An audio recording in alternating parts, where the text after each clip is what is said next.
कि अरे रामा सावन के बरसे बदरिया चुनरिया भीजे हे रामा। कि अरे रामा सावन के बरसे बदरिया चुनरिया भीजे हे रामा। कि बढ़ भैया गुलावा रे बढ़ भैया धावरा। बढ़ भैया गुलावा रे बढ़ भैया धावरा। आ गईली भौजी तोहार हो। नमस्कार, मैं हूं आदित्य दीक्षित। बहुत दिनों के बाद एक बार फिर मैं कैमरे पर आया हूं और इस बार एक ऐसी शख्सियत से आपको मिलाने जा रहा हूं जिसको देखकर, जिसको सुनकर आपको अपने ज़िले पर गर्व होगा कि ऐसे भी लोग हमारे ज़िले में हैं जो ज़िले से, अपने क्षेत्र से, अपने गांव से बाहर जाकर हमारे ज़िले का नाम पूरे देश में रोशन कर रहे हैं। सबसे बड़ी बात यह है कि जिस विशेष वजह से मैं इनसे मिल पाया हूं वो है फोक भारत। फोक भारत भारत समाचार का एक रियलिटी शो है जो कि गीत संगीत की दुनिया में आज पूरे देश में अपना परचम लहरा रहा है। इसी कार्यक्रम में कुशीनगर के एक छोटे से शहर रामकोला से निकलकर नीरज निराला जी वहां पहुंचे हैं। नीरज निराला आज हमारे साथ है। बहुत बहुत स्वागत है नीरज भाई आपका हमारे कार्यक्रम में। सबसे पहले जितने भी लोग आपके चैनल से जुड़े हुए हैं, जितने भी दर्शक, सभी को मैं प्रणाम करता हूं और आपको भी प्रणाम करता हूं भैया कि आप आए मुझे आशीर्वाद देने। एक नीरज जी के बारे में विशेष बात बता दूं कि नीरज जी फोक भारत में जो है वो चैलेंजिंग राउंड से गए थे। चैलेंजिंग राउंड से वो उन्होंने उसमें प्रतिभाग किया और आज के समय में वो सेमीफाइनल को जीत करके फाइनल में पहुंच चुके हैं। इसके लिए बहुत बहुत बधाई आपको नीरज भाई। पूरे कुशीनगर की जनता की तरफ से बहुत बहुत शुभकामनाएं आपको कि आप जल्द ही फाइनल राउंड भी जीते और फाइनल राउंड जीत के और कुशीनगर का नाम पूरे देश में रोशन करें। अब आते हैं हम अपने बातचीत की तरफ। सबसे पहले नीरज जी आपसे एक बात जानना है कि ये फोक भारत में जाने का प्लान कहाँ से आपके मन में आया, कैसे आपके दिमाग में आया कि इस कार्यक्रम में मुझे प्रतिभाग करना चाहिए? इसके बारे में मुझे जानकारी थी नहीं। मैं तो जानते हैं कि आप तो मेरा स्टेज भी देखे हुए हैं, हर जगह स्टेज करता हूँ। मैं अपने घर पे ही था, अचानक एक पत्रकार साहब का फ़ोन आया। लगभग ये आज से 1.5 महीने 2 महीने पहले की बात है। फ़ोन आया उनका, उन्होंने बोला कि नीरज जी एक भारत समाचार चैनल ने एक पहल निकाला है भोजपुरी सिंगरों को आगे करने का, जिस फोक भारत के माध्यम से, तो अगर आप ऑडिशन देना चाहें तो दे सकते हैं। तो मैं बिल्कुल इसके आगे सोचने के लिए नहीं कि मैं आगे कहाँ तक जाऊँगा, मैं ऑडिशन देने गोरखपुर गया और जब मैं गोरखपुर में गोपाल राय जी को देखा ऑडिशन लेते हुए, जो कि भोजपुरी के दिग्गज हैं, आप भी जानते हैं उनको, जिनके गीतों को सुन सुन के हम लोग बड़े हुए हैं। बिल्कुल सही बात। जब उनको ऑडिशन लेते हुए देखा तो मुझे लगा कि ये शो बहुत बड़ा शो होने वाला है, क्योंकि इतने बड़े क्या नाम है गायक हम लोगों का ऑडिशन लेने आए हैं।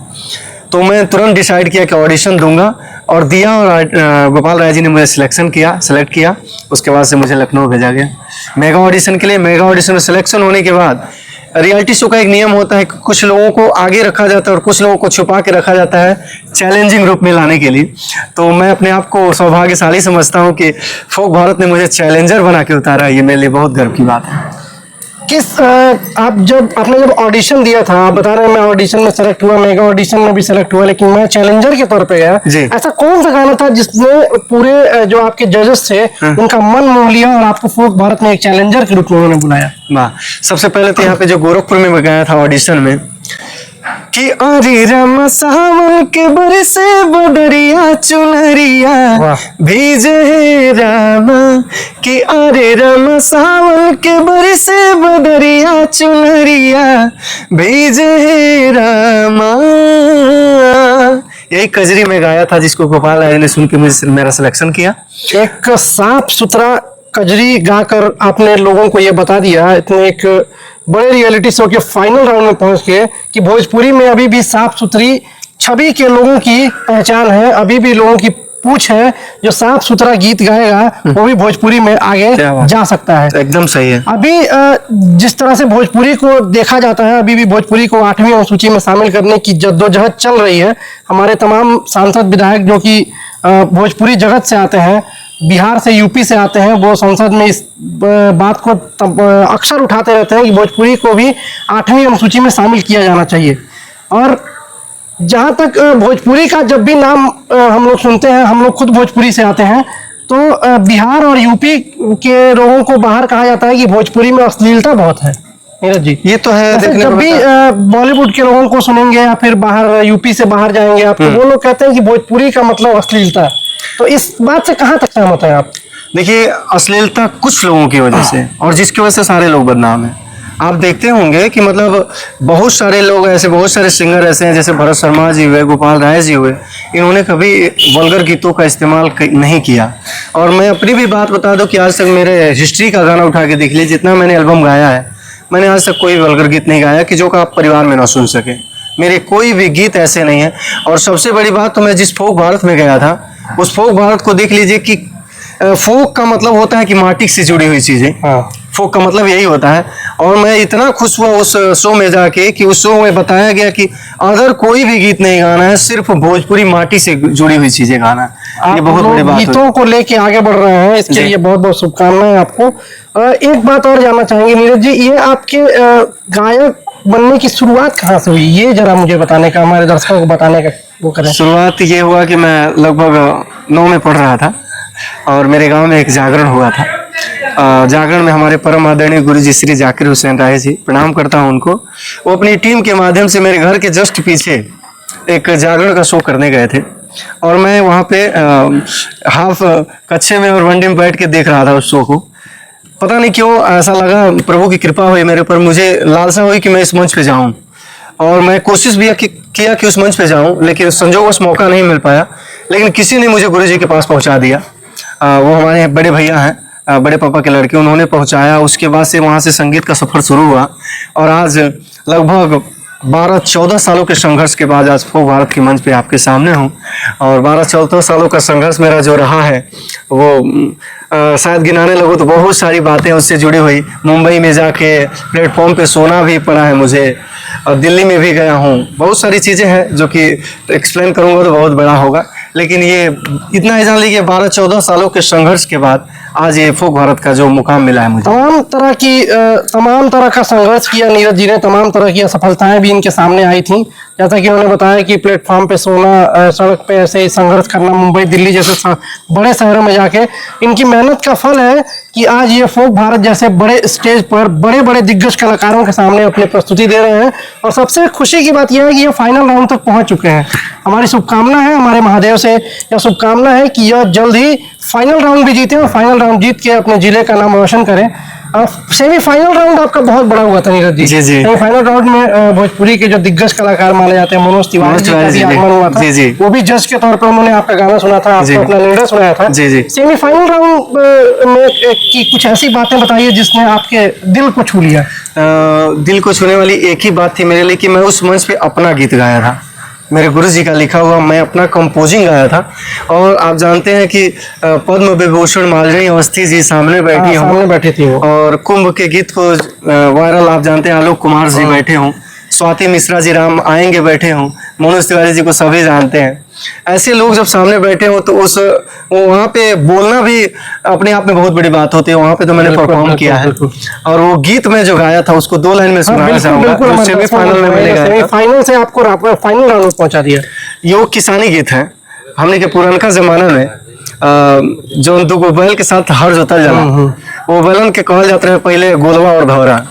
तो किसान अपने दोनों बैला से गोलवा धौरा नाम लेके कहता कि देखा तो और भौजी आओ तरी खाना लेके, पहले रुक जा, खाना खा ले जा, और बाद से आगे काम कर जाई। देखिए गीत के लाइन कर रहे हैं कि बढ़ भैया गोलवा रे, बढ़ भैया धावरा, बढ़ भैया गोलवा रे, बढ़ भैया धावरा, आ गईली भौजी तोहार हो देखा, बहुत ही खूबसूरत, आ गईली भौजी तोहार हो देखा, आ गईली भौजी तोहार। खेत के डरारवा पर रुका नहरवा, खेत के डरारवा पर रुका नहरवा, कइले तनसता नहार हो देखा, आ गईली भौजी तोहार। यही गीत जब मैं गाया तो वहाँ पे देखिए थोड़ा सा सुर मेरा भटका था, लेकिन मुझे आगे फाइनल में कौन सी चीज़ मेरे अंदर खिले गई, मालिनी जी ने जब कहा कि सुर भटकता है, ये तो नॉर्मल सी चीज़ है, लेकिन आपकी आवाज़ इतनी प्यारी है जिसकी वजह से मैं चाहूंगी कि फाइनल में आपको सुनूं। तो मेरी आवाज़ ने मुझे पहुंचाया है उस ये गाना जो आपने गाया, बता रहे हैं कि हमारा खुद का गाना है, गुरुजी का लिखा हुआ गाना है ये। जी। अब गाना तो बहुत ही खूबसूरत है। हम लोग तो जैसे टीवी पे सुने, मोबाइल पे सुने, जी, जी। जिन्होंने आपको लाइव सुना था, मालिनी अवस्थी जी हो गई, या फिर मनोज तिवारी जी हो गए, या फिर स्वाति मिश्रा जी, आलोक जी, इनका क्या कमेंट रहा था? मालिनी अवस्थी जी का क्या कमेंट रहा, जरा ये मुझे बताइए। मालिनी अवस्थी ने कहा कि नीरज, आप जो गीत गाए हैं, जो गीत का भाव है, वो आपके फेस के एक्सप्रेशन पे दिख रहा था। बस थोड़ी सी सुर की इधर उधर बात रही, लेकिन वो होता है जब इतने बड़े मंच पे आदमी आता है और किसी के सामने गाता है तो हो जाता है। लेकिन आपकी आवाज़ इतनी प्यारी है कि मैं आपको फाइनल में सुनूंगी, और इस आपकी आवाज़ के बल पे मैं आपको फाइनल में भेज रही हूँ। यही कमेंट स्वाति मिश्रा जी का आया। उन्होंने कहा कि ये आपका गीत था तो डिलीवर आपको ही करना था। अब इसके बारे में मुझे तो नहीं पता कि इसका सुर कैसा है, बट आपने जितना बढ़िया गाया वो मेरे दिल को छुआ है, और आप जाहिर सी बात है फाइनल में जा रहे हैं।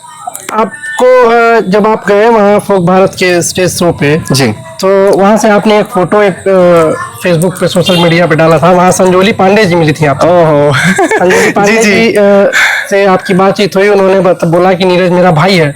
हाँ। उस क्या कहानी किस्सा रहा है? देखिए कहानी, अब ये तो प्रभु की कृपा कहिए, महादेव की। सच्चाई ये है कि मेरी कोई बहन नहीं है, ये मैं आज भी आपके चैनल के माध्यम से बता रहा हूँ।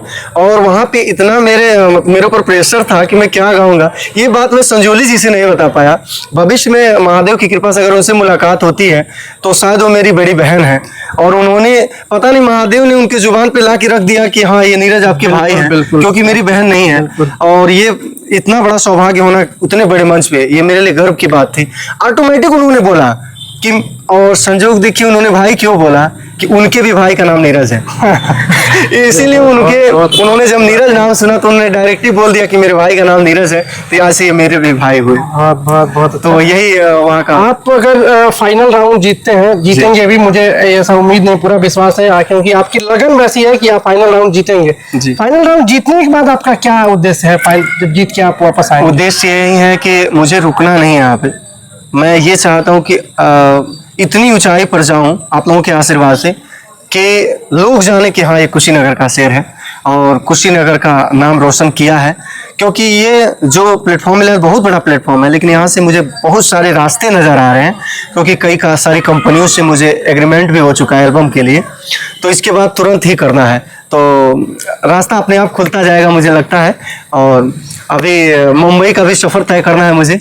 चलिए, आपके शुभकामनाएं आपको जीवन में अग्रिम।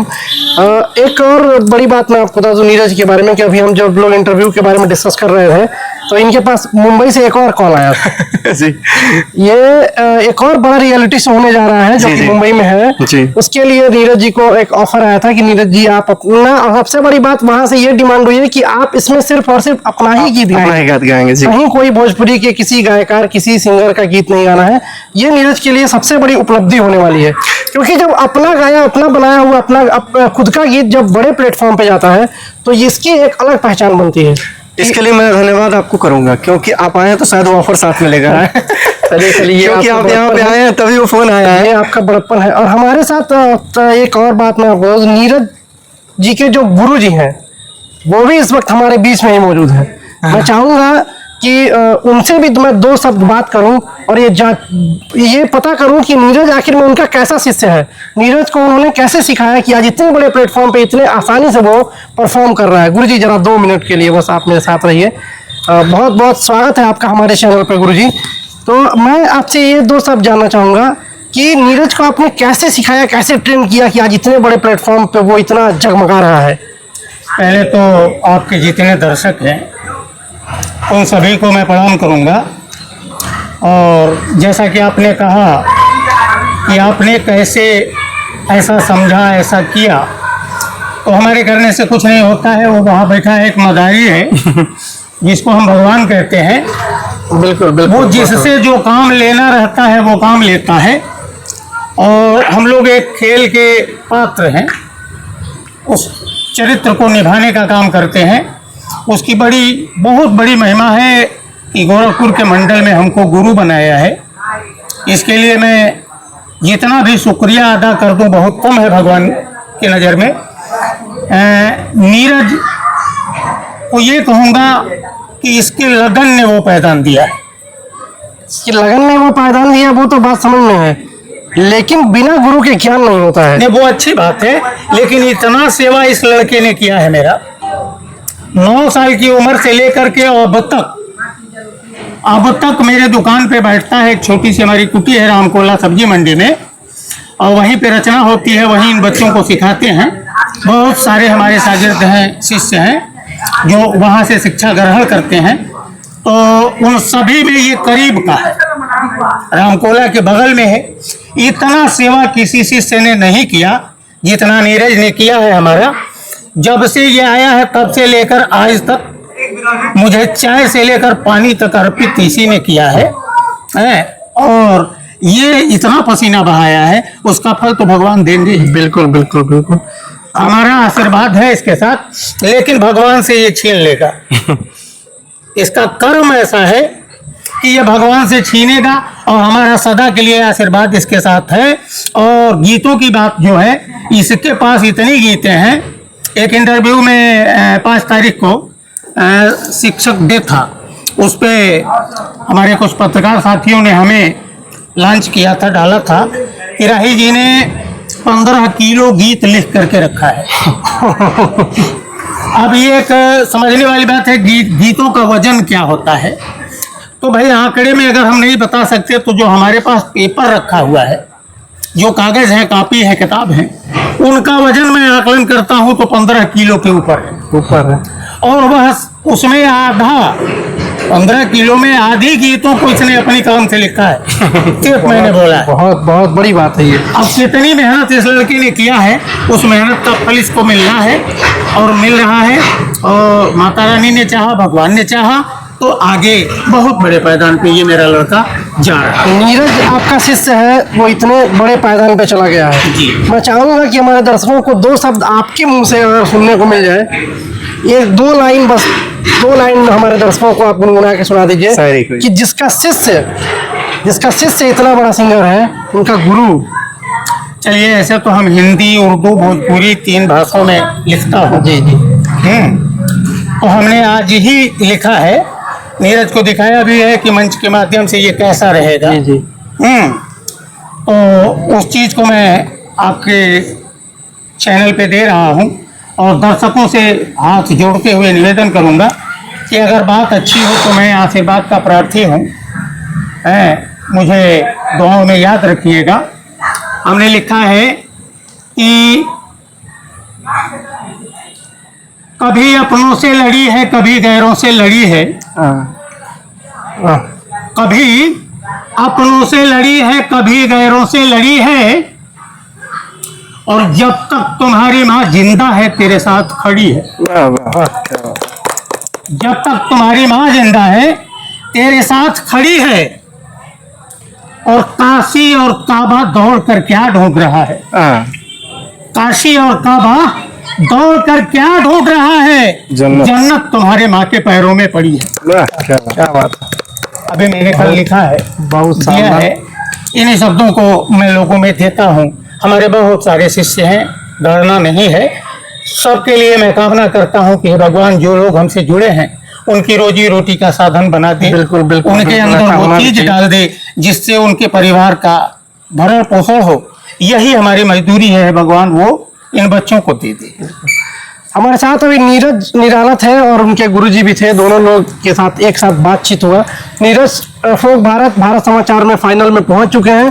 हमारी शुभकामनाएं उनके साथ हैं, और मैं चाहूंगा कि जितने भी दर्शक इस वीडियो को देखेंगे वो लाइक, कमेंट, शेयर के साथ साथ नीरज को शुभकामना भी प्रेषित करेंगे, और हमारे भगवान से यह दुआ करेंगे और प्रार्थना करेंगे कि नीरज फोक भारत में फाइनल जीत कर वापस कुशीनगर आए। नीरज, फाइनल जो आपका आने वाला है जी, वो हमारे दर्शकों को ये भी बता दीजिए कि कब आएगा और कैसे वो देखना है। और देखिए, ये अगले संडे को रात्रि 9 बजे भारत समाचार चैनल पर आएगा।